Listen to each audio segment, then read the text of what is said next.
What if Fred Matiang'i is Kenya's David? David was a shepherd boy, underestimated, overlooked, mocked. Yet when the giant Goliath rose, David stood in the valley with nothing but a sling and courage. He struck, and the giant fell. But David's story did not end in that valley. After slaying Goliath, he was not crowned immediately. He was chased. He was exiled. He waited 15 long years, carrying the anointing, but not the throne. Doesn't that sound like Kenya's story with Matiang'i? He was a civil servant who stood tall when giants roamed this land. The giant of corruption in exams, the giant of cartels in government, the giant of indiscipline in the civil service. He struck, and they fell, trembling. He was not perfect, but he was fearless. He was disciplined. He was David in our time. Yet, like David, giant slayers are never loved by those who profit from giants. After 10 years of service under Uhuru, learning the ropes, refining his skill, a new Saul rose in the land. William Ruto turned his spear against Matiang'i. He branded him an enemy. He chased him into exile. But exile is not the end. Exile is preparation. And Matiang'i's exile is not just about hiding from spears. It is also about vision.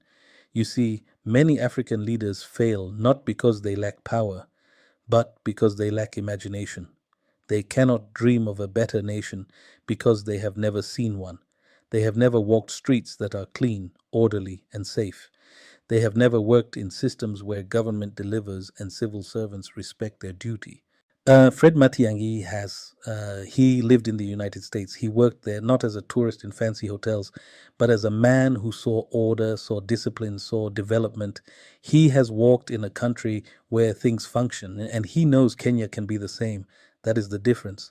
Ruto travels to America, to Singapore, to Europe. He admires their streets, takes pictures, praises their order, but when he returns home, he has no blueprint, no fire, no imagination to replicate it.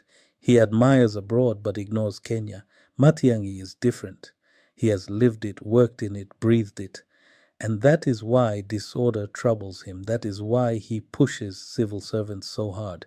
He knows what is possible because he has seen it, and he cannot accept less for Kenya.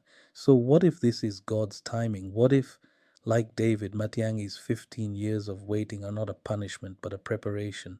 What if exile was meant to refine him, to season him, to give him vision beyond the limits of local politics?